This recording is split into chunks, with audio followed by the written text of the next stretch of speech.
Hello, everyone. I am at Footprints Music in Hamilton on Locke Street, where I record all of these videos. And I'm joined here with David from Chocolate Tales, which makes chocolate. So, do I need to say anything more? Chocolate's amazing. They do workshops, corporate events, camps. They sell to the public.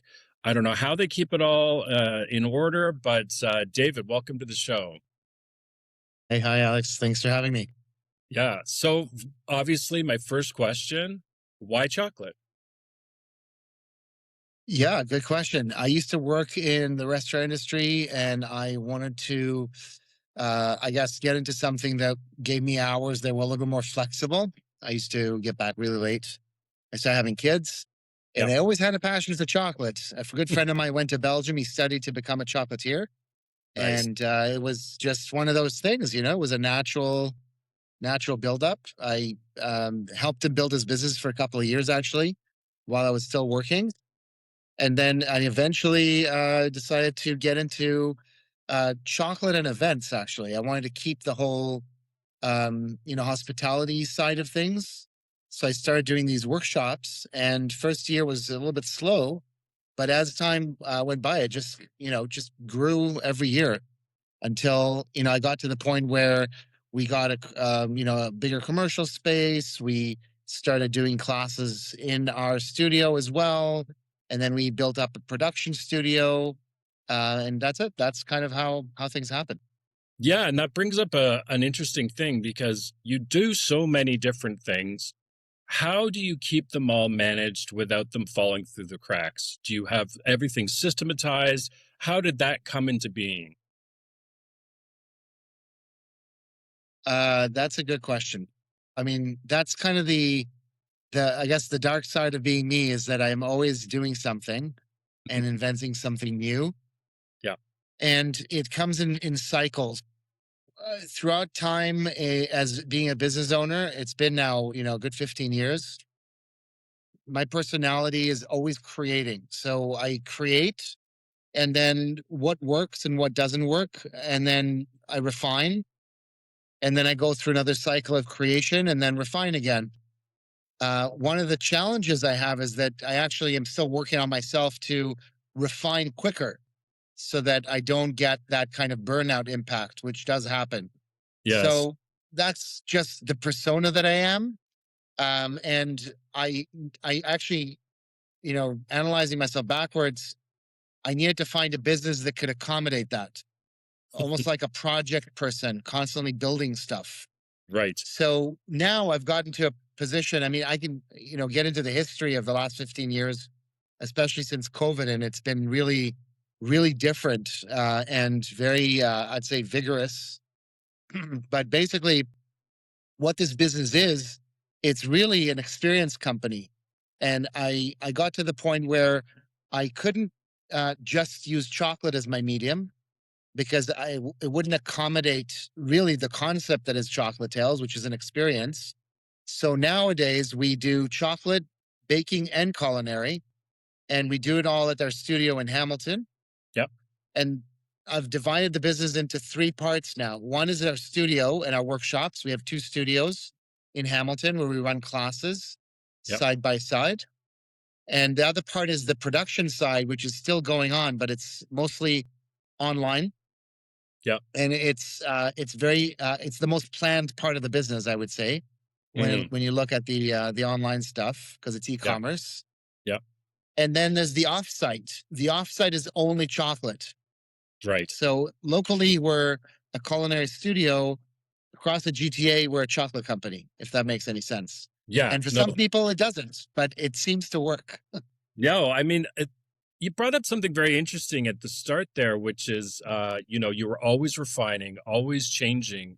And this is something that I think many business owners don't, or new business owners think it has to be perfect right out of the box, which is such a dangerous way to think, just because if you are looking for perfection, immediately you're going to be disappointed. And I wrote a LinkedIn post saying that business owners are obsessional about what they do, whether it's learning, refining, and you touch on that right then and there. How did you know what to refine, where to put your efforts, and what are some of the failures that you found, and did you like axe them immediately, or did you try to push more into it, which is the opposite, right? You can put too much into something. Right, right. And I've done that as well. I've gone through all the, all the mistakes a business owner could go through. Yeah. I'd say, the best advice I got in this regard was 80% numbers, 20% passion. Right. So, you look at the numbers and you see what sells, and then you basically negotiate with yourself and you say, okay, I'm selling this much of this product. Yeah. How important is this for me? If it's not that important and I'm not selling enough, then maybe it needs to go. Right. If it's very important to me and it's not selling enough, then I keep it around until I'm proven that I need to release it. One of the things that I've realized is that I'm not really creating anything. I'm uncovering stuff. Right. There's the perfect way of doing anything. And Yeah. I might know what it is. I might not know what it is, but there is a perfect way of doing it in some Yeah. universe. Yeah. And my job is to uncover it. And because I'm working with the public, especially in the classes, we're actually uncovering it together, right? Nice. So I Yeah. will see the clients and I'll see their experience and I'll say, okay, that didn't work. Even if they didn't realize that it didn't work, I'll see if it worked or not, right? And Yeah. then I can say, is there a way for us to adjust this in order to make it work for them? And if the answer is no, then we need to pull the plug. Yeah. I mean, one of the biggest mistakes that I made is I did the same thing. I had a music school with my wife, and we opened in Toronto initially, and I changed how most music schools run in the sense of billing. And then we grew and we grew and we grew, and I started talking with other music school owners online. And all the gurus and experts said that you should do your billing this specific way. Just do it monthly. It's much easier. And I took their advice, and it was actually not good advice. My clients didn't love Mm. it. They were okay with it. I mean, not enough to push back that they wanted to stop lessons. But it's interesting how you can take advice of other people, and fall into the traps as well as, but you really, at the end of the day, you have to make it work for your business. 100%. I mean, like it's not just your business, it's the microclimate that you live in, right? Mm, yeah. Right. So, I mean, you being here is different than you being in Toronto. And, customer expectations, you could probably start with accommodating the customer expectation and then slowly molding it into your business as they get to know you better. Right. Yeah. Yeah. No, Hamilton is much different than Toronto. We knew that when we moved here, and we changed because of that. And that was for the benefit. So it is interesting. A lot of people would think Hamilton and Toronto, they're kind of the same, and they're not. They really have different expectations and values and thoughts, and you need to accommodate that. Um, so as you do things for corporate clients and you do workshops and direct customers, how's the sales process different for them? So which one would you say is more reliable on revenue, and which one brings you more or less Mm. joy, or is it just different joy? Okay. I mean, okay. So revenue. Okay, we've gone through a real, we're in our fourth pivot in 6 years. Nice. So we've had to do a lot of pivoting to be relevant and still keep going within this new economy, we'll call it. Yeah. Starting with COVID, we used to, before COVID, we did about 1,500 offsite events a year. So we had Wow. teams in Hamilton and Toronto Yeah. running around doing programs in people's homes and Right. facilities and Right. offices. That was the model. We did Yeah. some workshops here, but we weren't a Toronto, we were more a Toronto business living in Hamilton. Right. And then as COVID hit, everything, you know, was destroyed, right? We Yep. lost everything Same. in Yep. one day. Yep. And then the next morning, I woke up and said, okay, it's time to produce because we produced, we just didn't do it as our main shtick. So then I became a production company within 3 months Yep. and we doubled our revenue in 1 year. So Wow. we kind of like flipped into a totally different company. Yep. And then once COVID ended, all the sales disappeared. So we had to go back into what we used to do, but the market didn't want it anymore. They didn't want us to do Oh, offsite right. because of Interesting. COVID. They didn't want people in their homes. Yep. They wanted to go somewhere. People weren't ready for it. It just wasn't happening. Yep. So what we did was we started running more classes here in Hamilton, and we realized we can't survive off just chocolate. And for me, it was like, okay, this is my opportunity to do new stuff, which is always in line with my personality. So I built up. Now I have 52 different classes here in Hamilton, Wow. Yeah. which go into like bread making and culinary and cheese making and chocolate, all this different stuff. Yeah. And then whatever we could keep from our old model, we did. So the corporate events, because they're, we charge more for a corporate event because there's a lot more that goes into it. And the Yeah. margins are much healthier. So we Hmm. still do those offsite. The birthday parties, there are certain times of the year where we do them and certain parts where we don't. What we learned is that we don't need to let the market tell us what to do. We decide what we're doing, and the market can choose whether they want it or not. Right. Right. Yeah. Which Which is really rare. brings me That's to the nice. answer to your question, where here in Hamilton, I decided I want to do what I love to do, which is teach people. Yeah. And that's what I'm doing. Like I'm running a lot of classes personally here in Hamilton with all these different culinary, classes. Yeah. And I try to outsource everything else. Yeah, nice. No, we're very similar. I love teaching people too because there's just you see results of your work, whereas sometimes you don't see that in other businesses. But with teaching, you do see an end result, which is awesome. Now, Yes. because you have You're all right. of And, those, and there's nothing like that, right? There's I really know. like if Yeah, you have the talent for it, it is a real asset for the yeah. business, right? And and patience too, because I know lots of guitar players who hate teaching, and they're like, "Oh, the student never practices," and I'm like, "Well, why aren't you getting them to practice more often?" They're like, "Well, they always put it on the student, and I always put it on me." It's like, okay, why can't this person get Twinkle Twinkle Little Star? What am I missing? What's different about their fingers? What's different about the way that they approach this? And that minutia is something that I get great joy from. And then the payoff when they get it is just elation, and it's a win-win for me. Um, Now you guys have a lot, as you said, a lot of different baking and chocolate and cooking things, and you're a nut-free facility by design. How did you come across with that? That was obviously by choice. Is there someone in the family who's are you yourself allergic to nuts, or is it just you thought it was the responsible way or thing to do? No, not at all. So I mean, look, I do like the fact that we're inclusive and people can, come and they can enjoy. But I mean, at the end of the day, we're a business. This is all a business decision. When we run events, we get people from all the edges of society coming into a workshop. And if we want people to feel comfortable to book us, we can't put them in a position where one of their guests can't come or can't enjoy Right. the program Yeah. because we're not nut free. So we're nut free, peanut free, sesame free. We have a lot of programs that are gluten free. Wow. And we're very, very conscious of these requirements because, again, we're trying to convince you to run an event, bring people together, have a party, have a workshop. Then we need to think of your end as well. And really, that's where that comes from, customer service at the end of the Yeah. day. Our eldest child is allergic to all of those things, and so There you go. it's Yeah. nice to see that response to something because she did miss out on a lot, like even a simple birthday party where everyone's eating birthday cake and she can't because they're not sure, and so it And it yeah, has a big impact. For me, it does. I follow the four rules of business. Deliver what you promise. Make sure you over deliver at least a little bit.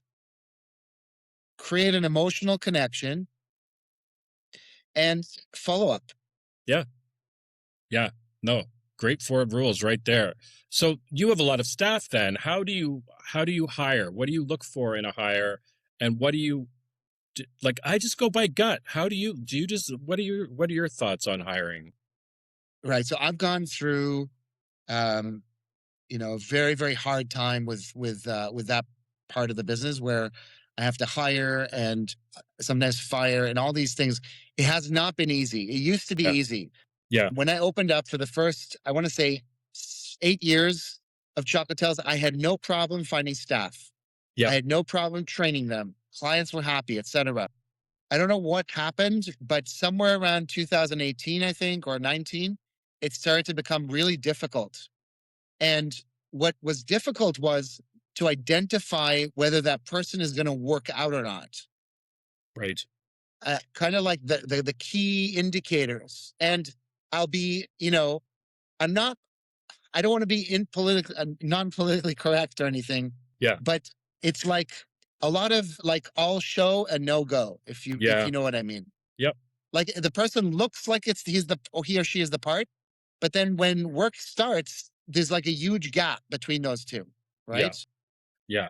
I mean, it's hard because what's on paper, who you see, someone can interview really, really well and be really, really bad at their job. And we've had probably almost 1,000, well, maybe not 1,000, but hundreds and hundreds of teachers throughout the years. And it is a challenge to do that. And I always tell this story that we used to bring our kids to the interview. And if they didn't engage with our kids, we didn't hire them because that's who their market is. They need to be able Interesting. to understand who they're dealing with and what arises, and it does become a challenge with that. Yeah, I'll tell you. So for me right now, I don't look much at so experience is a great indicator without a Yep. doubt, Yep. but that's not always a possibility, Yep. especially with younger people. Yep. So the first indicator is I need them to prove to me that they care because I can't teach someone how to care. Yep. I Yep. just that's beyond my capacity. Yeah. There's an expression, you hire for attitude and train for skill or something like that. So you need, if they have a good welcoming personality who's going to be like someone said in another interview, it's like, if I don't like that person, I'm not going to want to work with that person. And I need to feel that responsibility for sure. Not a good word, but I need to feel that Yeah, connection because I don't think my clients are going to feel that connection if they don't. I agree with that. Yeah, you're right. Yeah. It becomes challenging. So you're running a product business, online shopping, and experience business, as you said. How do you make the experience unforgettable? Well, I mean, good question. So from the A product nice side, easy one, it softball for you. right. Yeah. So from the product side, it's actually easy because we're not free business. Our demographic is families that have nut allergies. As long as I'm doing my job in making sure that we're nut free and I'm obviously producing what I promised, Hmm. I feel like we have a good match. There's no reason why you won't keep buying from me as long as I'm shipping in time and I am producing it properly and it's fresh and I'm making sure that I have no nuts here. On your end, you're not getting any reactions, which is never happened till today. And Yeah, I really hope it stays that way. yeah, So that's on that side. That's yeah, really easy yeah, in a way. On the workshop side, I mean, the biggest, most important thing is that I choose the right person to run the classes. yeah, Because if I give you the right person to run the classes, they can make mistakes and they can even underdeliver a little bit unintentionally and they can do all these different things. But at the end, you're feeling like they want you to be happy. They want you to have a good experience. And I'll teach you all the tricks that we have here on, teaching them tips and, making it unforgettable and doing your prep well and, yeah, all this kind of stuff. yeah, And that's really what it is, right? So yeah, it's really, in my case, uh, the product I'm selling is the person as much as it is this, the materials we're working with and the space we're working within. Totally agreed. I totally understand what you're saying. I mean, we do have a little, I know that as business owners, our expectations are far greater sometimes than the customers. Good business owners, I'll preface that. And uh, so sometimes when you do have, we're all human, mistakes will happen. People are much more forgiving when they see how much and how exciting and how amazing the class can be. And yeah, maybe one is not as good as another, but always, again, it comes back to that obsession of always being refining and making sure that it's good. So do Right. you guys have like team meetings after when things maybe don't go so well? Do you collaborate afterwards immediately, or is it just wait until there's a real problem? Well, I mean, I go through right now. We're a very small team running the open workshops, Amazing. Yeah. um, and the reason is because we're trying to create quality, so that we can. We're still in like we're right now in a cycle of establishing ourselves as a business in Hamilton. As strange as that sounds, Yeah. we didn't I used totally to work understand. that much here, Yeah. and we're investing right now in giving people the experience. From my perspective, there is no such thing right now as a class that's not successful here in the studio in Hamilton. It does Nice. not happen. Yeah. And if it happens, then we're going to make sure we fix it. Like that's just where we are. Down the line, when we have more staff that will run the classes and when things stabilize, then yes, we have typically been every 2 to 3 months a staff meeting, either online or in person, where we go over. I have a feedback loop that I use most often, which is Mm, kind of a soft way of bringing all the information up. And it's let's talk about three things. First, we focus on what are the things that are working really well, yeah. and then I exhaust that to the point where everybody's like sick of talking about that, right? And Right. then I say, okay, what are the things, and I'm very, very stubborn about no, no, no. I know that doesn't work so well, but let's talk about that later. I Yeah. only want to talk about the things that work right now, right? Right. And then the second part is I talk about all the things that work but could work better. Yeah. And then we go through that. And then we decide, okay, is there anything that we can take action on here? Is there anything that we can change even slightly to make that a little bit better? Right. Yeah. Yeah. And then it's more of a buy-in, right? So now it's like the ideas came from them. If there's something which I want to talk about, I'll usually insert it here instead of giving people a list of here are the things that are not okay at Chocolate Tales and you have to fix straight away. I Yeah. kind of insert it into this conversation so that it comes through more naturally and without resistance, right? Right. And then the last one is things that absolutely don't work, right? And these usually are either it ends up being either interpersonal things which we need to deal with, structural issues at Chocolate Tales, which I need to deal with somehow. Sometimes they're very inconvenient for me. Like, I don't have the resource to fix that. How do I Yeah. tackle that issue? Right. Yeah. And then I also get to know like the things that are not said out loud, right? Things that I might not even know. That's an interesting point. Like, because one of the things that I always say is I would rather have a customer leave a negative review than no review, because that no review, you don't know where they stood or whether it was good or not. They've just walked away from your business. I know my business is a little bit different than yours, but I can tell the signs like when a client just stops with out of nowhere and I think things are going well, something has gone on, and I would rather talk to that person. And I've salvaged many relationships because I'll just pick up the phone and reach out to them, and it was either a teacher wasn't a good fit, and not even that the teacher did anything wrong.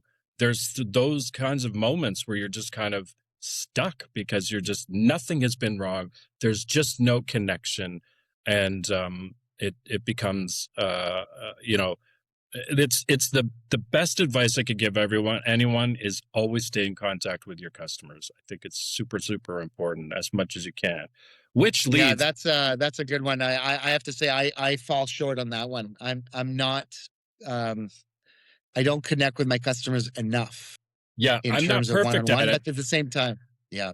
Yeah, but I found that it always works out to get ahead of it. It helps me reduce my anxiety because when I have a good conversation, when it's been an awkward situation, and we're both on the same page and want to resolve it, me and the parent, it's just good than sitting and letting it fester. Um, but Right. that, Yeah. yeah, but that brings me to the next question. So you have your meetings and you delve with these things, but how is your customer communication, your staff communication? Do you have systems in place with your customers? You briefly touched on it with your staff, or is it just kind of here's an event and you just automate it and send out the information? Well, I mean, look, we have a weekly newsletter, right? We communicate with our clients and we provide them with information on what's happening here, new classes, sales for our products mostly.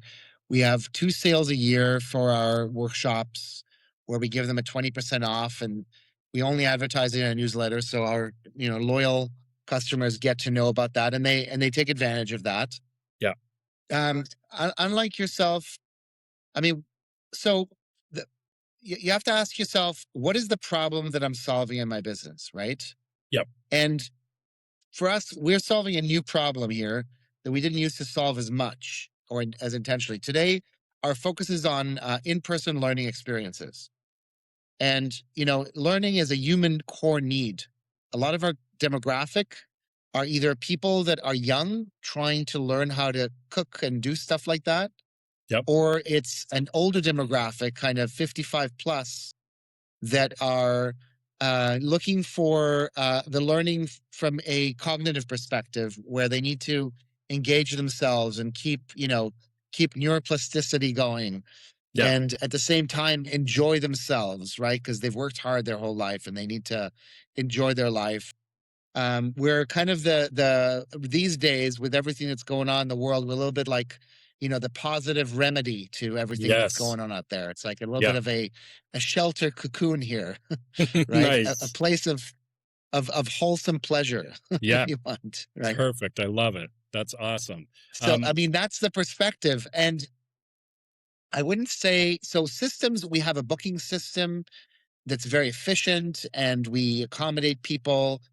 We have kind of policies and rules in place of how to operate, and we communicate them clearly to customers. We, take care of customer service straight away and accommodate our customers. Phone calls come to me and then they come to the studio. So if I'm not available, then someone in the studio will take the phone call. Uh, Besides that, we have our, you know, everybody has a role here. It's defined. Everybody knows what they're doing. People that come here to run classes, they don't have to clean their dishes. They just have to pack their stuff. Yeah, it's very rudimentary. Like, we're a very low tech business. There's not a lot of, very complicated stuff happening here. It's all it's just kind of rinse, repeat, and human communication involved. it's amazing how low tech is just a great way to go in some ways. I'm very high tech and my wife Rachel is very low tech. And it is a conflict because I'm always like after the shiny new thing.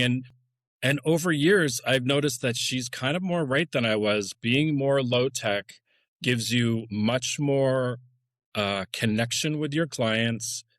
You're less looking at a screen, and when the tech fails, you don't have to worry, um, you know, about those things. Um, Something that I've thought about because I think I mean you do more than chocolate, but I still think primarily, obviously because of your name, is primarily of chocolate. How do you handle rush um, holidays? Valentine's Day, those types of things when Right. there's an influx, a massive influx of of need. How do you handle those situations? Well, I mean, we work hard. We work really hard. That's really what it is. We have some part time help which we can bring in, um, and we just work hard. That's all there is. There's nothing. There's no secret. It's just, the one thing you need to realize is that chocolate has a shelf life that can be quite accommodating. So we know we know our volumes. They don't. I usually anticipate a 10% increase per year, and we start work in August. We start work in August, and we run hard. Sometimes we take loans so we can buy the materials before the season, so that we won't be slowed down. Right. And just be bold. Don't be afraid. A lot of businesses that are seasonal, it's a bit scary to invest in your business in the summertime or even in the springtime if your season's coming up in the winter. But it's a lot scarier not to, Yeah. I because mean, not it's really. it's a great point to like you do have to be somewhat fearless in what it is that you're um pursuing, and just have faith and believe, and it's true. No, I totally hear what you're saying. I think I'll tell you, I feel like faith, and I'm not just talking kind of faith in God. It's faith in kind of yourself, faith in your business, Y- faith in your community. It's Yeah, a huge part of success, yeah, right? Because if you don't have faith, then your brain just goes anxiety mode. What else is going to happen? That's yeah. terrible, Yeah. No, right? it's true. It's very, very true. So when you have how do you handle the logistics of like no shows or something or Oh, an okay. event Yeah, that's that's systematic. I mean, yeah, we have a policy. I want to say we probably have the most flexible policy of any other food experience in the GTA. I might be wrong, but I might be right as well about that statement. yeah, And what I do is also with, okay, so I'll give you an example from my production. So we wanted to sell chocolate in the summer. How do you sell chocolate in the summer? You have to package it in, pharmaceutical grade packaging with ice packs, and it's expensive. right, And I said, well, what do I think I'm going to sell in the summer?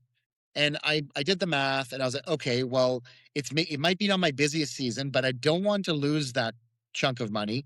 Let's take the cost of all those shipments and distribute it across all my products all year round, raise the price accordingly. It came out right, 75 cents on average per unit. right. So now I increased to 75 cents per unit, and now I paid for my packaging. Now I'm shipping all year round. And even in Nice. the summer months, it's still costing me, but it's not really costing me, right? And I do the same with the classes. So no show, you pay $19 penalty to reschedule, Right. which is a number that for the customer is very reasonable. And for us, it just covers the cost of the materials. We would be running this class regardless, Yeah. Yeah. right? Yeah, no, for us, it's similar. Like when somebody, for people who pay late, because as you know, cash flow's king. It's the most Right. important thing.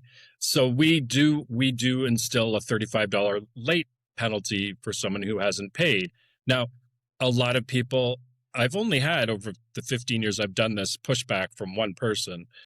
Mm, but people understand, like it's like you're late and we're a small business, and this is to make you not late.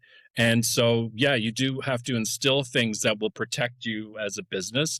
And I like to take it as the responsibility for those types of things, like a no show. If somebody no shows for their lesson, I we still bill them, but I feel like I could do more. And so what our teachers do is we give them a recorded lesson. And they've paid for the time, so at least they are getting something of value from it. They can watch that video at any time, at any day. And yeah, I think that's it makes sense. Yeah. On Sorry, lost my train of thought there. No, no, no. Yeah, you were right on. So I mean, that's exactly it. And I mean, the reality is, it's hard to run a small business because you're in. So like, if I tried to get my business really big and this massive, and it was not successful. Like Yeah, I didn't do well in that format. And right. it told me, David, you're a small business owner. Like, don't try to be something else. There are Yes. weaknesses and strengths, right? Yep. Know them both. Yeah. And I feel like when it comes to the weaknesses, it's we can get emotional about these transactions with people because we're so close to it, right? Yes. And we're Yes. in there. But I try to all the time remind myself this is not an emotional experience. This is a business, right? And we're trying to make money. And for example, if somebody comes to me and says, I need you to create 1,000 pieces of chocolate for me within 4 days, then the answer will never be no, Yeah. which is what I want to say, right? The Yeah. answer will be yes, but it'll cost you. Right. Yeah. And it'll cost you a fair bit because now I'm actually going to stay here for 12 hours a day and I need to get paid extra for that time. Yes. And if that works for you, then we both win. Yeah, no, that's a great point. Bigger isn't always better. And it was a lesson that I couldn't see because, as you know, when you're in it, it's sometimes hard to see mistakes. But we grew to 200 students. And at the same time, we had 20 teachers. And that sounds impressive. But really, about seven of those teachers had like two or three students. And I just didn't want to say no, and I was managing 20 teachers at the same time, which becomes challenging. The more teachers that you have, the more you have to allocate those resources to those teachers. And it just didn't make sense. And same thing with certain services. We used to do brass and wind instruments, but we only had like five students. And I'm just like, I gotta cut this because it's just not Yeah. working out. And it's back to your 80-20. 80% of our students are piano students. You've got to put that effort into that amount, which is what people want because it's just realistic and pragmatic to do that instead of Right. testing for other things is great. But when you find that it doesn't work, you've got to move on and understand back to what you're saying. It's all about the numbers, and if it's not working out, and so here's a question So that I say fail fast, fail cheap on that yeah, regard. And then exactly. the other thing that I heard someone say, which I really liked, is revenue is vanity and profit is sanity. Yeah. Oh, that's a great one. I'm stealing that one for sure. So what's a service that surprised you? What is something that you're like that you made, whether it's a channel, a partnership, or something? What's a part of your business that was just like, oh wow, this is really working out really well and it surprised you? That's a good question. I don't know that I have like something like that. I think it was always a slow, kind of not slow, but it was always a slow movement growth. Yeah. I don't know, honestly. Yeah. Good question. It is a Yeah. tough one. I think the Okay. business itself is surprising that it's still around, honestly. Yeah. That's because it's a very unusual business. And Yeah. And I'm after actually sometimes kind of like, I can't believe this thing's still around and it's still growing. Yeah, That's kind of and after nuts. COVID too, you're just I pinch myself. Crazy. Just it's insane. Okay, final question. If you were to start over today, what's the one operational thing you'd put in place from day one? Something that took you too long to figure out. Ooh. Um, I think it's what we talked about, like not trying to be a big business. Yeah, I have a feeling that we always see these big businesses yep, and we're like, how did they do that? I think they all started as a small business and it just became so wildly successful yep, that they almost didn't have a choice but to like become right. this massive thing. You know what I Yeah, mean? yeah. No, it's I So, yeah, go ahead. so it's like, it's just be who you are really all the time. Right. Yeah. That is a And that is a not great something else. That is a great way to end this conversation. David, thank you so much. I've My really pleasure. enjoyed Thank this. I've you. learned so much. And we'll talk soon and have a round two. I'm starting round twos with a lot of people, and I'd love to do that with you as well. Fantastic. Okay. Great. Thanks, Alex. Take care. Bye. Thanks.